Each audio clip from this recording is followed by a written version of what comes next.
जो मर्द को ये संदेह है कि उसकी पत्नी बेवफा है, उस मर्द में समझिए पुरुषार्थ की कमी है। आप चुंबक रहेंगे तो लोहा को आपको छोड़ने की शक्ति नहीं होगी। आपके एक एक कमजोरी को लड़का भी जानता है, लड़की भी जानती है। तो इससे हर आदमी के वैवाहिक जीवन पर एक खतरा होगा। यदि पत्नी को वीडियो कॉल कर रही है, हम लोग मिल नहीं सके तो क्या पता, लेकिन तुम खुश रहो। और इसलिए होता था कि खुश रहे तो सदा ये दुआ है मेरी, बेवफा ही सही लेकिन दिलरुबा हो मेरी। ये ऐसा नौकरी क्या जब आप अपने परिवार को नहीं बचा सके, दाम्पत्य जीवन को नहीं बचा सके, आज सामाजिक तौर पर आप इतना भी आकलन नहीं कर सके, आप पति को नहीं जान सके कि आपके पति का नेचर इस कदर है कि वो सामाजिक तौर पर आपको बदनाम कर सकता है और आपकी जो बंद कमरे की बातें हैं वो पूरे समाज में चर्चा का विषय बनेगा, भरोसा होती थी। लेकिन अब क्या होता है कि ऐ सनम भुला न जइयो ससुराल में तो जाके। इसका इम्पैक्ट क्या होगा समाज पर कि ससुराल में भी तुम जाओ लेकिन मुझे मत भूलना, तो परिवार तो टूटेगा। और ये जो घटना हुई है, इस घटना से किसी को हानि हो या ना हो, महिलाओं को, बेटी को, माँ बहन को बहुत ज़्यादा हानि इसलिए हुआ कि पति तो वैसे ही संदेह की दृष्टि से रहता है कि वो पत्नी को जब पढ़ाने भेजता है तो चार यार दोस्ती उसके मजाक में ही उसको कह देता है कि पत्नी को पढ़ा रहे हो तो कहीं देखना उड़ ना जाए। तो 1860 ईस्वी में महिलाएं इस कदर भी हो जाएंगी, इस चीज़ की कल्पना मैकेले को भी दिमाग में नहीं आया था। वो सोच ही नहीं सकते थे कि एक पत्नी भी बेवफा हो जाएगी, कि पति को रहते हुए दूसरा अफेयर करेगी। तो मैं बता रहा हूँ, इस पूरे केस में यदि कोई गुनहगार है तो सबसे बड़ा गुनहगार वो थर्ड आदमी है, जिसके वजह से दोनों परिवार को भी ध्वंस किया। वो भी शादीशुदा है, अपने परिवार का नाम खराब किया। नमस्कार, आप देख रहे हैं अपना सिटी न्यूज़ तक। दोस्तों, इस वक्त सोशल मीडिया पर एक वीडियो काफ़ी तेज़ी से वायरल हो रहा है। जी हाँ, मैं बात कर रहा हूँ ज्योति मौर्य का, जो अपने एसडीएम पद पर बन चुकी है और यहाँ पर आलोक मौर्य पर भी आरोप लगाया जा रहा है। यहाँ पर खबरें बहुत लगातार सोशल मीडिया पर वायरल हो रही है। अभी मेरे साथ है पटना के हाई कोर्ट के जाने माने प्रसिद्ध वकील शिवनंदन भारती जी। आइए जानते हैं कि आखिर ज्योति मौर्य सही है या आलोक मौर्य सही है। सबसे पहले सर आपका स्वागत है। जी बहुत बहुत शुक्रिया आपका भी। सर एसडीएम ज्योति मौर्य और आलोक मौर्य का केस को कैसे आप देखते हैं? देखिए, ज्योति मौर्य और एसडीएम और वो आलोक मौर्य का जो केस है, इसमें मुझे लगता है कि यदि आपने पूछा कि दोषी कौन, तो मुझे ये लगता है कि ये इस मामले में मुझे दोनों दोषी नजर आते हैं। मैं एक तरफा बात नहीं करता हूँ। पति और पत्नी के बीच में 13 साल पहले शादी हुई।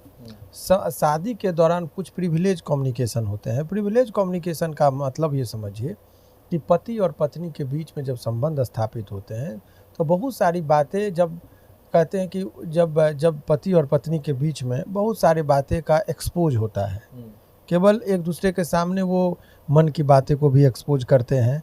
तो ऐसे संबंध के दौरान यदि कोई बातें बोली गई हो, पर्सनल चैटिंग, गाली भी होता है, प्यार भी होता है, कंजुगल राइट जिसको दाम्पत्य जीवन कहते हैं। तो दाम्पत्य जीवन एक बंच ऑफ राइट है। बंच ऑफ का मतलब कि गुच्छा है, बहुत सारा है कि शारीरिक संबंध बनेगा। यदि उसको विपत्ति आएगा तो वो कंधा पर फपक के रोएगा या रोएगी, दोनों एक दूसरे को, बच्चे को समझ, बहुत सारे अधिकारों का एक गुच्छा है। उस दौरान जो बातें कहेगी उसको यदि पब्लिकली आप लाख मजबूरियां रही होगी, लेकिन ये गलत परंपरा हो जाएगा कि सोशल मीडिया पर आप उस चीज़ को दे रहे हैं। आपके एक एक कमजोरी को लड़का भी जानता है, लड़की भी जानती है। तो इससे हर आदमी के वैवाहिक जीवन पर एक खतरा होगा। यदि पत्नी को वीडियो कॉल कर रही है तो अब आदमी रिकॉर्ड कर लेगा। एक आज न कल झगड़ा होता है, उस दौरान यदि आदमी उस चीज़ को एक्सपोज करने लगे तो ये इस चीज़ का बढ़ावा देना उचित नहीं है। ठीक है, कानूनी प्लेटफॉर्म है, यदि आपको प्रताड़ित कर रहा है कोर्ट में जाइए। और जो बंद दरवाजे की बातचीत चौकट, ये एक्सट्रीम भरोसे का संबंध होता है।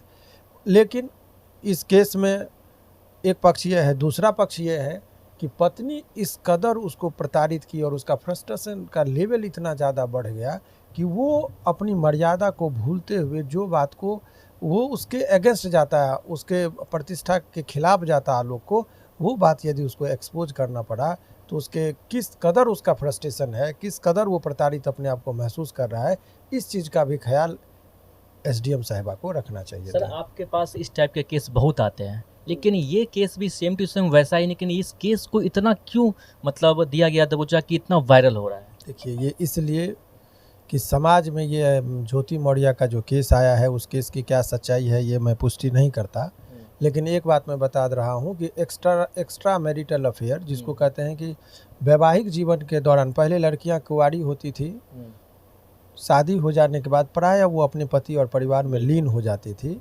और उस टाइम में इसीलिए जब देखिएगा कि उस ज़माने का जो आज से 10 साल 20 साल पहले जो गाना भी हुआ करता था, तो कह रहा था लड़का प्रपोज करता है, शादी नहीं होती, और शादी उसके सामने में दूसरे लड़के से हो जाती है, तो भी लड़का उसको ही समझाता है कि तुम जाओ अपने परिवार को संभालना, हम लोग मिल नहीं सके तो क्या पता, लेकिन तुम खुश रहो। और इसलिए होता था कि खुश रहे तू सदा ये दुआ है मेरी, बेवफा ही सही लेकिन दिलरुबा हो मेरी।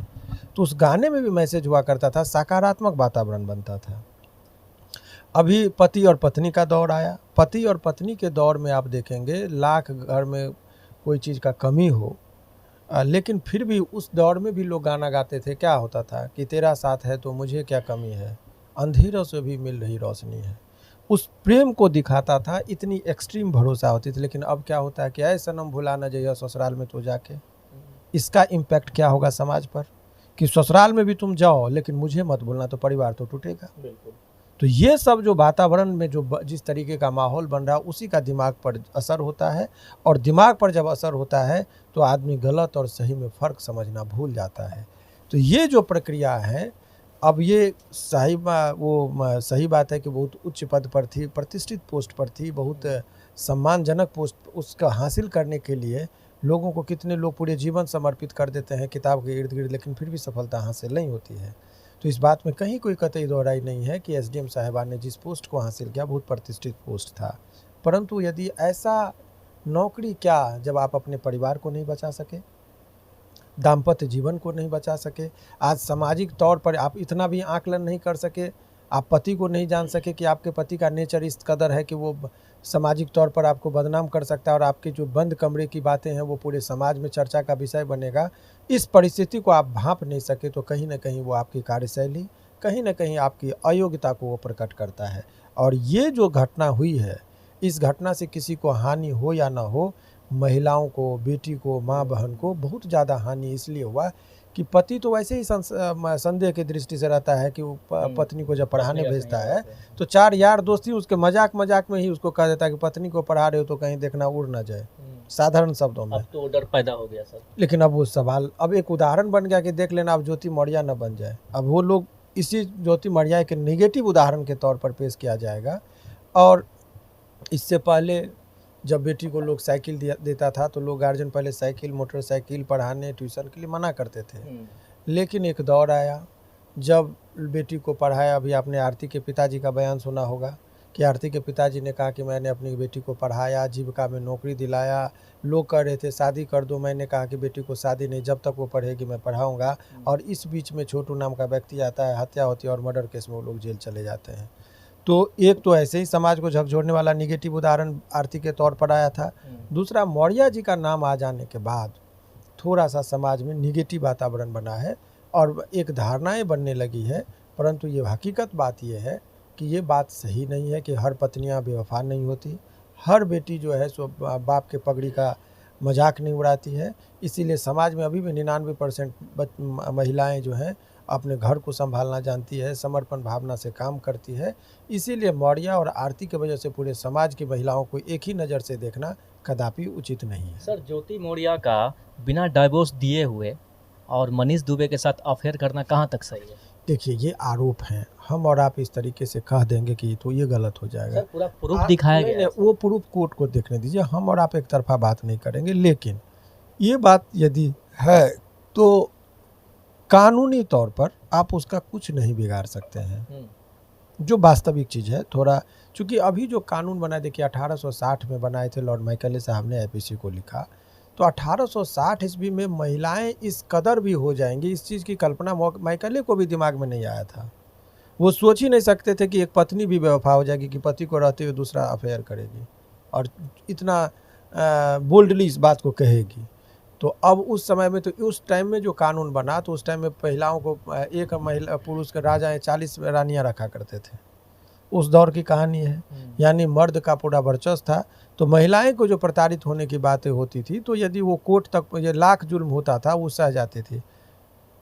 उस टाइम में हो गया ना, भला है बुरा है, मेरा पति ही मेरा संसार है। सर, एक बात बताइए, पत्नी जो धोखा दी है पति को, तो क्या उनको सजा नहीं होगी? धोखा, वही मैं कह रहा हूँ, ये धोखा में सजा का कोई कठोर दंड के प्रावधान नहीं है। हाँ, एडल्ट्री का मामला था जिसमें यदि एक्स्ट्रा मैरिटल हो तो उसमें सजा का प्रावधान था। लेकिन ऑनरेबल सुप्रीम कोर्ट के द्वारा उस चीज़ को भी हटा दिया गया। तो कठोर दंड के प्रावधान नहीं है। हाँ, एक वो आधार बन सकता है संबंध विच्छेद का, जिसको डाइवोर्स कहते हैं। तो डाइवोर्स का ही वो एक ग्राउंड बन सकता है कि एक्स्ट्रा मैरिटल है तो आप डाइवोर्स, तो वो पत्नी तो खुद उससे पहले ही 4 मैट्रिमोनियल केस उन्होंने फाइल करके रखा है। तो ऐसे परिस्थिति में डाइवोर्स का एक ग्राउंड चाहे तो आलोक ले सकते हैं। लेकिन कानून रूप से जितना दंडित उसको होता, 6 महीने की सज़ा होती या 1 साल की सज़ा होती, उससे कई गुना सज़ा सामाजिक तौर पर उसकी चर्चा हुई, जिससे उसकी ख्याति जो है सो धूमिल हो गया। तो सामाजिक सज़ा जो है वो कानूनी सज़ा से इस केस में कई गुना ज़्यादा हो सर, गया। इस केस में मनीष दुबे का कहीं भी नाम नहीं आ रहा, कहीं मनीष कश्यप का। आपको मैं बता रहा हूँ, इस पूरे केस में यदि कोई गुनहगार है तो सबसे बड़ा गुनहगार वो थर्ड आदमी है, जिसके वजह से दोनों परिवार को भी ध्वंस किया।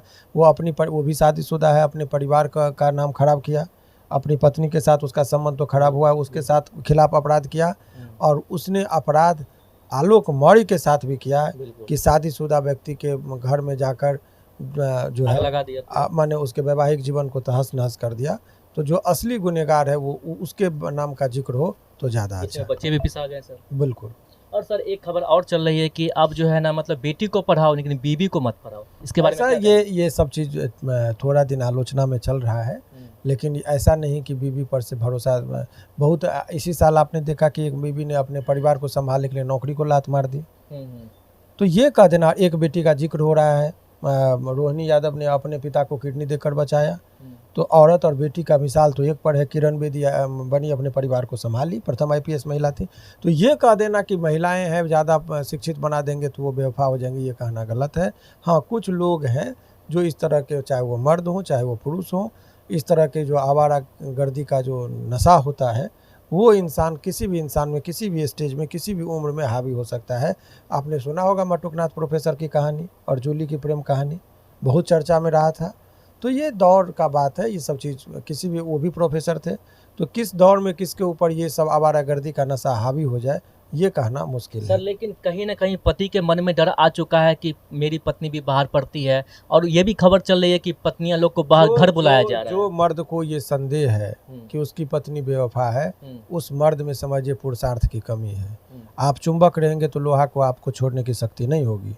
चुंबक, यदि आप चुंबक का गुण है, आकर्षण है, आप स्मार्ट हैं, पुरुषार्थ है, पुरुषार्थ में बहुत सारा चीज़ आप कमाने वाले हैं, आपका समाज में स्टेटस है, आप मजबूत हैं, तो कतई आपकी पत्नी आपको छोड़ के नहीं जाएंगी। कि आपको संदेह है कि आपकी पत्नी छोड़ रही है तो आप कहीं ना कहीं समझिए कि आपके पुरुषार्थ में कमी है।